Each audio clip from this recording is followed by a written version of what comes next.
Hello everyone, कैसे हैं आप सभी। आई होप अच्छे होंगे। I am Rahul and welcome back to again my YouTube channel HR tutorials.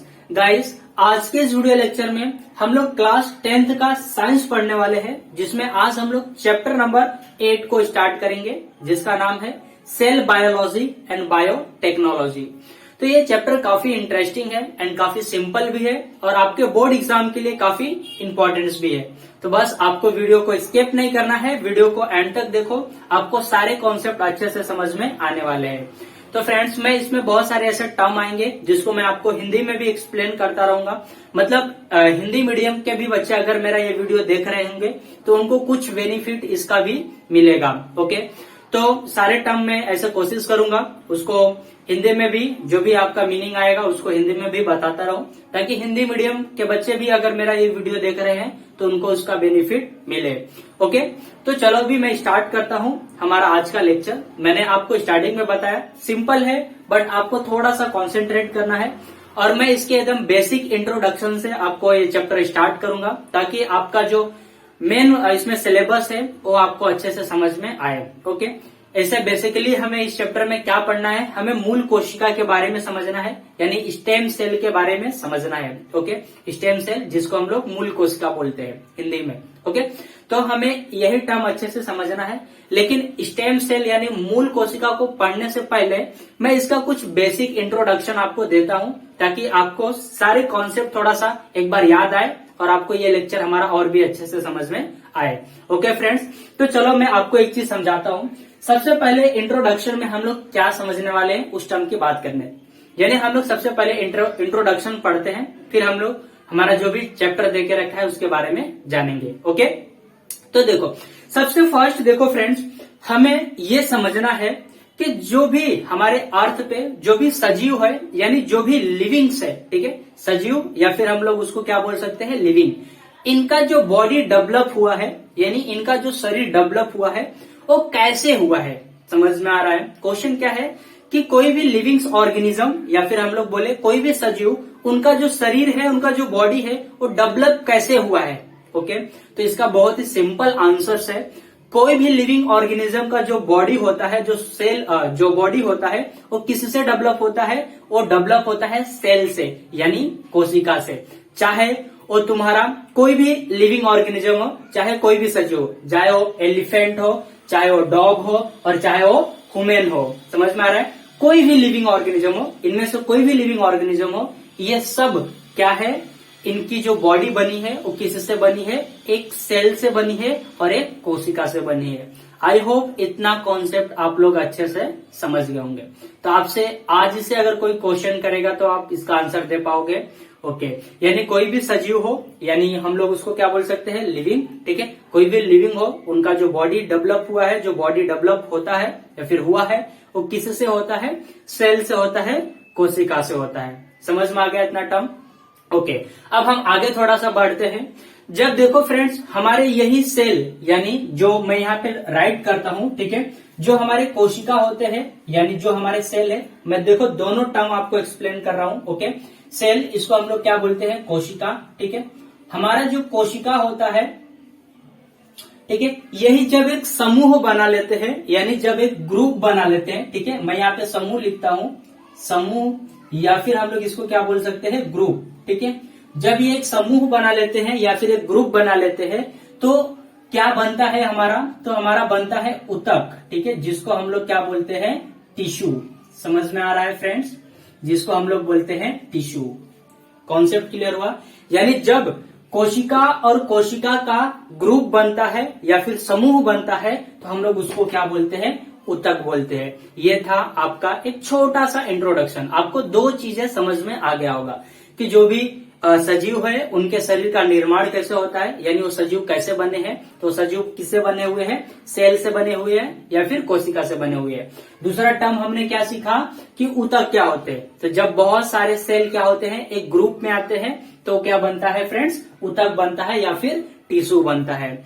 समझ में आ गया, ये कॉन्सेप्ट आपको क्लियर हो गया है। अब थोड़ा सा आपको और रिमेम्बर करना है, यानी आपको थोड़ा सा आपको 8वीं एंड 9वीं के बुक में जाना है, साइंस के बुक में जाना है। आपने वहां पे क्या पढ़ के रखा है और क्या पढ़ के रखा है आपने सेल के बारे में, यानी कोशिका के बारे में आपने और क्या पढ़ के रखा है और क्या जानते हैं। तो देखो मैं आपको थोड़ा सा याद दिलाता हूं, ठीक है। आपने क्या पढ़ के रखा है, देखो ये आपको एक्स्ट्रा टॉपिक नहीं पढ़ा रहा हूं, इस चीज को अभी आप क्लियर करके रखो, ठीक है। ये आपके टेक्स्ट बुक का ही है सब कॉन्सेप्ट, मैं धीरे धीरे आपके टॉपिक पे आ जाऊंगा, समझ में आ रहा है। आप अपने टेक्स्ट बुक अगर ओपन किए होंगे तो आपको मूल कोशिका यानी स्टेम सेल वगैरह दिया होगा, तो ऐसा मत सोचो कि मैं आपको कुछ अलग टॉपिक पढ़ा रहा हूँ, ओके। मैं धीरे धीरे आपको रिलेट कर दूंगा, यानी इस चैप्टर पे लेकर आ जाऊंगा। मैंने आपको स्टार्टिंग में बताया ना कि मैं थोड़ा सा बेसिक कॉन्सेप्ट आपका क्लियर करूंगा, ओके। तो मैं वही करने की कोशिश कर रहा हूँ।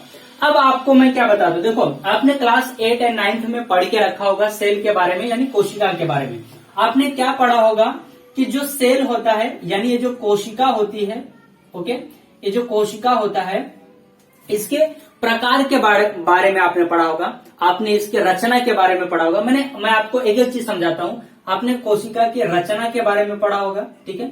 कोशिका की रचना कैसी होती है, जो प्लांट होते हैं, ठीक है, यानी हम लोग इसको ऐसा भी बोल सकते हैं सेल स्ट्रक्चर, ठीक है, स्ट्रक्चर सेल स्ट्रक्चर बोल सकते हैं, या फिर सेल ऑफ स्ट्रक्चर बोल सकते हैं। यहाँ पे ऑफ लिख दो, सेल ऑफ स्ट्रक्चर बोल सकते हैं, समझ में आ रहा है। तो ये चीज यानी कोशिका की रचना कैसी होती है, सब में अलग होती है। प्लांट में अलग होता है, एनिमल्स में अलग होता है, बैक्टीरिया में अलग होता है, समझ में आ रहा है। तो यानी जो भी सेल होते हैं वो सब में अलग होते हैं, जितने भी सजीव होते हैं सब सजीव में अलग अलग होते हैं। क्या बताया मैंने, देखो सब सजीव में अलग अलग होते हैं। प्लांट में अलग होंगे, ठीक है, प्लांट में अलग होते हैं, एनिमल में अलग होते हैं, ठीक है, एनिमल में अलग होते हैं, और जो भी तुम्हारे बैक्टीरिया है, ठीक है, बैक्टीरिया में भी अलग होते हैं। बैक्टीरिया को हम लोग हिंदी में क्या बोलते हैं, जीवाणु बोलते हैं। क्या बोलते हैं, जीवाणु, समझ में आ रहा है टर्म, जीवाणु। जीवाणु में हम लोग इधर का मात्रा देते हैं, ठीक है, जीवाणु। टर्म समझा आपको। अलग होने का मतलब क्या, जिसे मैं आपको बता दूं, देखो प्लांट में ना जो सेल वाल होते हैं, ठीक है, सेल वाल जिसको हम लोग बोलते हैं, ऐसे वाल का मतलब दीवार होता है, तो यहाँ पे सेल वाल का मतलब क्या मैं भी समझा रहा हूँ। सेल वाल जो होते हैं वो प्रेजेंट होते हैं, समझ में आ रहा है। ये सब टर्म आपने 9th में पढ़ के रखा है, ठीक है। फिर भी मैं आपको सब रिवाइज कराता हूँ क्योंकि ये सब इंपॉर्टेंट है आपके सिलेबस के हिसाब से, ठीक है।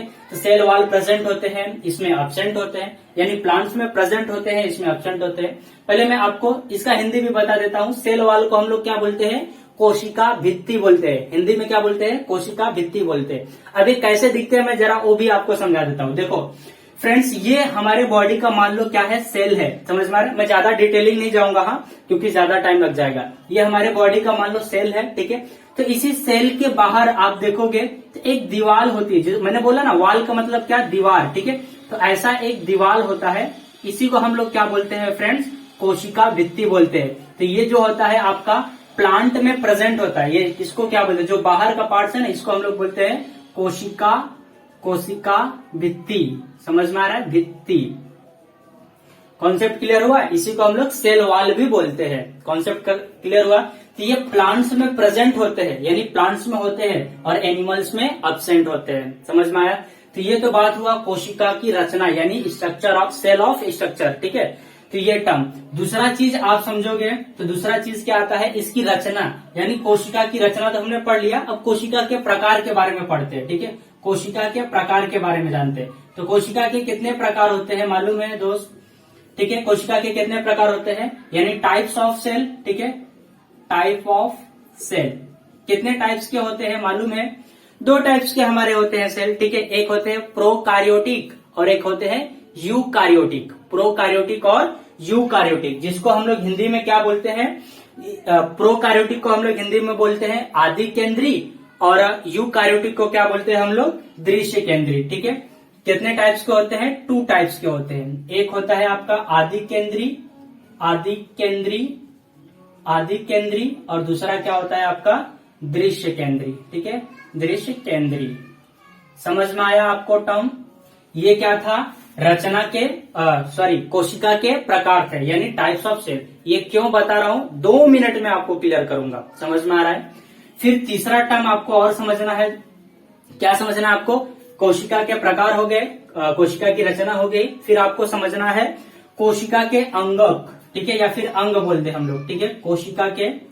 कोशिका के अंगक, ठीक है, अंगक, अंगक, अंगक का मतलब क्या, यानी सेल ऑर्गेनल्स हम लोग जिसको इंग्लिश में बोलते हैं, ठीक है, सेल ऑर्गेनल्स। क्या क्या होते हैं सेल ऑर्गेनल्स, उस टर्म को भी आप समझो। देखो कोशिका अंगक, अंगक का मतलब अंग, अंग, ठीक है, यानी जो हमारे कोशिकाएं हैं उनके कौन कौन से अंग होते हैं, तो ये चीज को आपने पढ़ के रखा है। मैं आपको स्क्रीन पे भी दिखाता हूँ, यहाँ पे आप ऑब्जर्व करो। देखो ये क्या है, आपका कोशिका के सारे अंगक है। इसमें देखोगे आपको क्या क्या देखने को मिल रहा है, यहाँ पे ऑब्जर्व करो। देखो डीएनए है आपका, ठीक है, डीएनए होता है, राइबोसोम्स होते हैं, डीएनए राइबोसोम्स हो गए, ठीक है, और माइटोकॉन्ड्रिया होता है जिसको हम लोग तंतु कणिका भी बोलते हैं हिंदी में, ओके। तो ये सब क्या है, कोशिका के अंगक यानी अंग है। कोई पूछेगा कोशिका के अंग कौन कौन से होते हैं तो क्या बोलोगे, देखो डीएनए हो गया, राइबोसोम्स हो गए, ठीक है, माइटोकॉन्ड्रिया हो गया, लाइबोसोम्स हो गए, केंद्रिक हो गए, ठीक है, यानी केंद्रक जिसको हम लोग बोलते हैं, केंद्रक, इसी को हम लोग इंग्लिश बोलते हैं न्यूक्लियस, ठीक है। तो ये सब क्या है, कोशिका के अंगक है, यानी अंग है, ऑर्गेनल्स है, समझ में आ रहा है, सेल, सेल ऑफ ऑर्गेनल्स भी हम लोग इसको बोलते हैं। तो आई होप ये चीज भी आप समझ गए होंगे। फिर आपने एक टर्म और भी पढ़ा होगा, मैं अभी लिखता नहीं हूं, आपको ओरली बता देता हूं क्योंकि मुझे अब डायरेक्टली कॉन्सेप्ट पे आना है।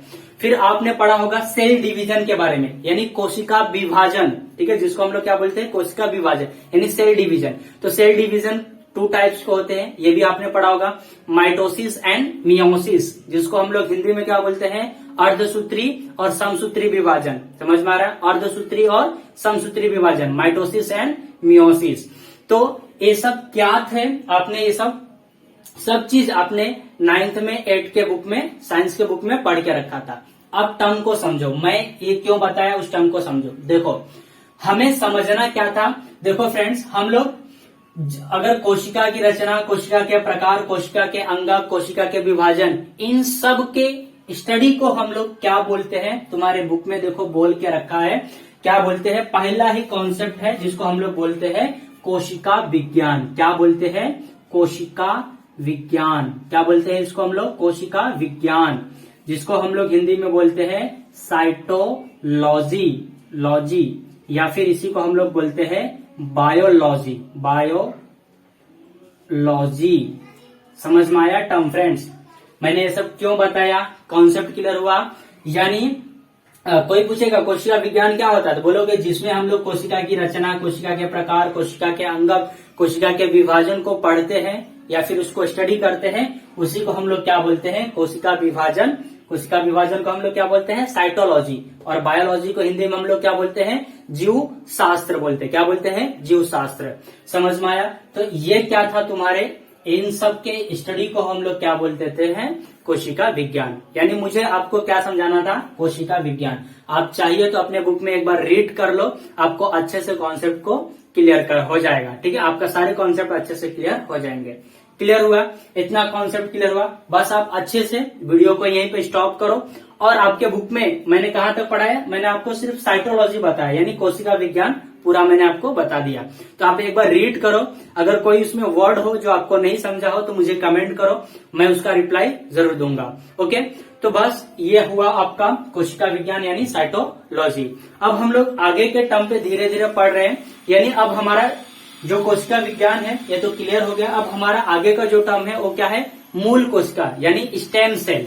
तो मूल कोशिका के बारे में जानने से पहले मैं आपको फिर से एक नई कहानी सुनाने वाला हूं, ठीक है। ये नई कहानी सुनाने का मतलब क्या, आपको फिर से वो स्टेप समझाने के लिए, यानी मूल कोशिका को समझाने के लिए मैं आपको फिर से 3rd चैप्टर में लेके चलूंगा। लेकिन 3rd चैप्टर ये किसी 8 या फिर 9 स्टैंडर्ड का नहीं होगा, ये हमारे ही क्लास का यानी चैप्टर नंबर 3 का होगा, साइंस पार्ट 2 का चैप्टर नंबर 3, जिसमें हमने पढ़ के रखा है मानवीय प्रजनन के बारे में। ओके, तो क्या है टर्म, उसको मैं आपको समझाने के बाद फिर आपको रिलेट करूंगा किससे, मूल कोशिका के बारे में, ठीक है। यानी मूल कोशिका क्या होता है, यानी मूल कोशिका को समझने के लिए आपको ये टर्म समझना पड़ेगा, इसलिए मैं आपको वो टर्म बताने जा रहा हूँ। ओके फ्रेंड, तो चलो समझते हैं।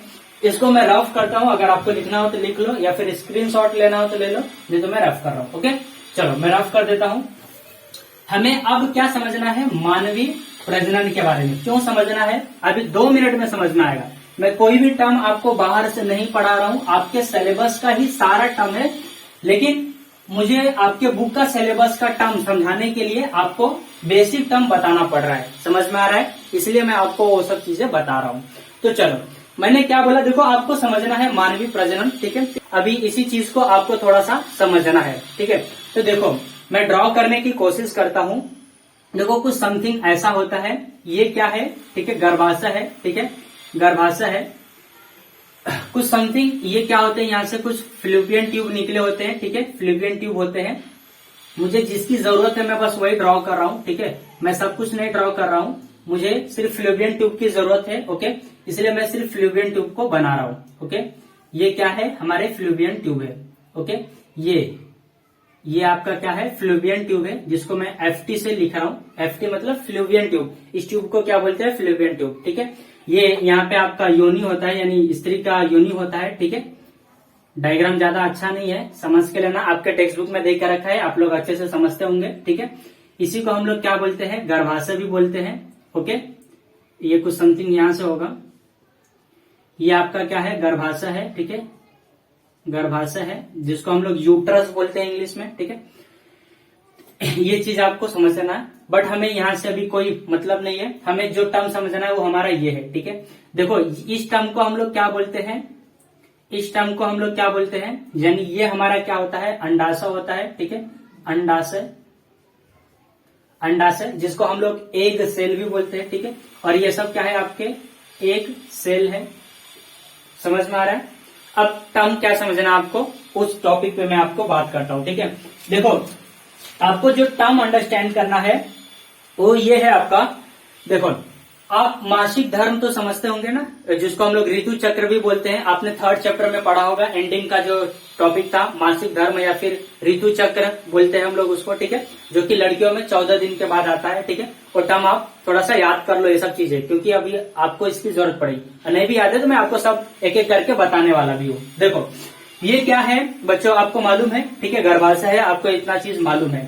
ये क्या है, किसी भी फीमेल का यानी किसी भी स्त्री का क्या है, अंडाशय है, और इसी के अंदर क्या होते हैं, एग का फॉर्मेशन होता है, यानी जो भी आपके एग वो बनते हैं। तो देखो कुछ टाइम के बाद यही जो एग होते हैं ना, ये थोड़ा सा डेवलप हो जाते हैं, यानी एक स्ट्रक्चर में कन्वर्ट हो जाते हैं, एक रचना में कन्वर्ट हो जाते हैं, जो कि कुछ समथिंग्स ऐसा हो जाते हैं। यानी ये जो एग है ना, एग, ये सब किसके अंदर आ जाते हैं, इस स्ट्रक्चर के अंदर आ जाते हैं, जिसको हम लोग बोलते हैं फोलिकल, ठीक है। क्या बोलते हैं, फोलिकल, फोलिकल, समझ में आ रहा है, क्या बोलते हैं इसको हम लोग, फोलिकल बोलते हैं, समझ में आ रहा है। यानी जो अंडाशय के अंदर ये जो आपके एग है, फीमेल के जो एग होते हैं वो किसके अंदर आ जाते हैं, फोलिकल के अंदर आ जाते हैं, समझ में आ रहा है। फिर कुछ टाइम बाद क्या होता है, यानी जो आपका मासिक धर्म होता है, यानी ऋतु चक्र जिसको हम लोग बोलते हैं, यानी कितने दिन के बाद आता है, 14 दिन के बाद आता है, यानी 14 दिन के बाद क्या होता है, यही तुम्हारा फोलिकल जो है ये क्या होते हैं, फूट जाते हैं, ठीक है। फूटने के बाद क्या होते हैं, ये बाहर निकल आते हैं, समझ में आ रहा है। यानी यहाँ पे आपके क्या होते हैं, ये बाहर आ जाते हैं, समझ में आ रहा है। फोलिकल क्या होते हैं, फूटते हैं, ठीक है, फूटने के बाद क्या होते हैं, बाहर आ जाते हैं। बाहर कहाँ पे आ जाते हैं, फ्लूबियन ट्यूब में आ जाते हैं। क्या बोलते हैं इसको हम लोग, फ्लूबियन ट्यूब बोलते हैं, समझ में आ रहा है। फिर इसी टाइम पे अगर मान लो क्या होता है, बाहर आने के बाद जब ये एग, जो ये अंडाशय जो होते हैं, यानी जो ये एग होते हैं अंडाशय में से जब बाहर आ जाते हैं, ठीक है, तो बाहर आने के बाद अगर उसी टाइम पे क्या होते हैं, कोई इनका क्या होता है, प्रजनन होता है, यानी रिप्रोडक्शन होता है।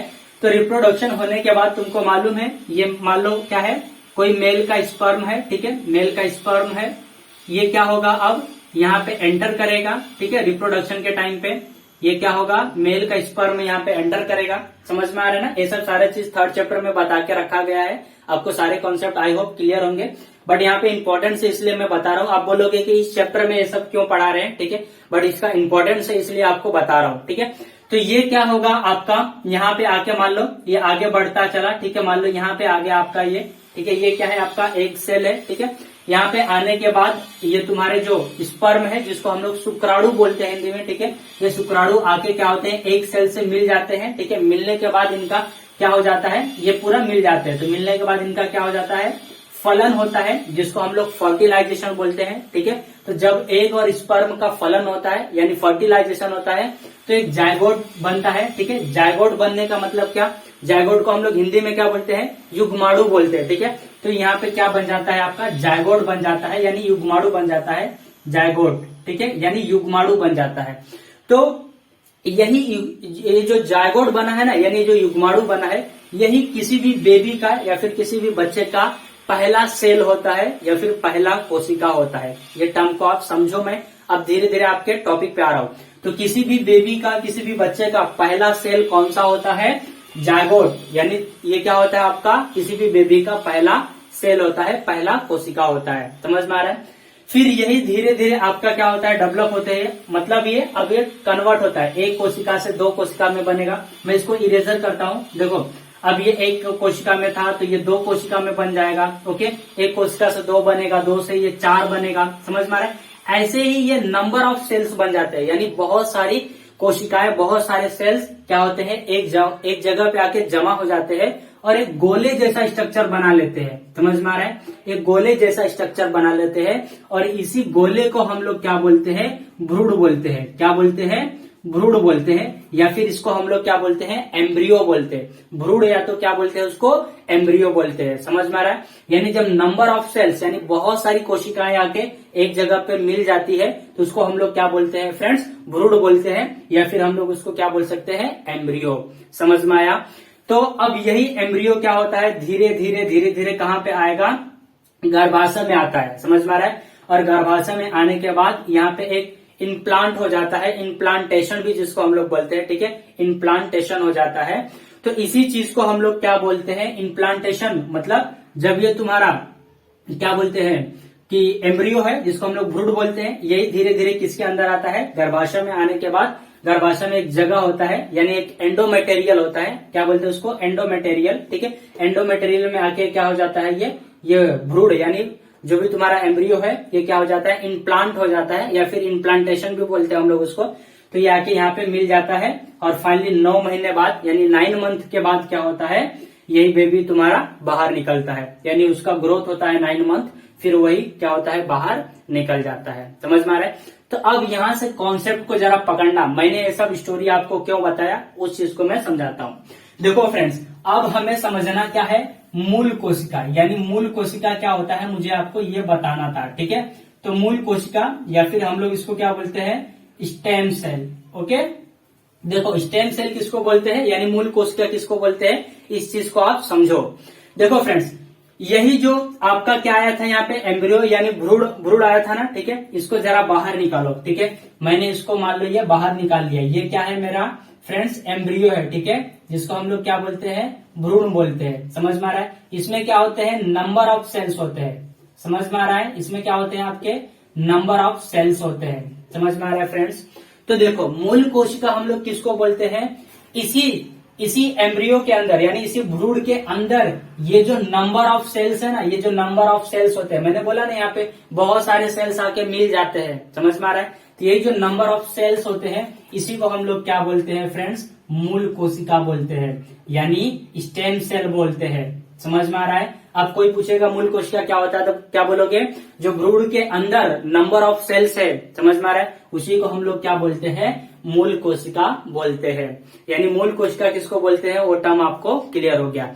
अब मैं और भी बहुत सारी चीजें आपको बताने वाला हूं। अब मैं एक्चुअल में मूल कोशिका का फंक्शन क्या होता है, यानी कार्य क्या होता है, ये हमारे बॉडी में कैसे यूज होते हैं, इन सब चीजों के बारे में मैं आपको बताने वाला हूँ। ओके, तो फर्स्ट मूल कोशिका क्या होते हैं, आपको ये टर्म आपको समझ में आ गया है। ओके, तो अब देखो मूल कोशिका का सबसे बड़ा फंक्शन जो हमारे बॉडी में होता है वो किस चीज के लिए होता है, मैं पहले आपको वो समझाता हूँ। ठीक है, तो देखो आपने कभी इस चीज को ऑब्जर्व किया होगा, आपके बॉडी में कभी भी चोट वगैरह लगती है। ठीक है, तो आप देखते होगे कि कुछ महीनों बाद या फिर कुछ दिनों बाद आपके वो चोट क्या होते हैं, रिपेयर होने लगते हैं, यानी सही होने लगते हैं।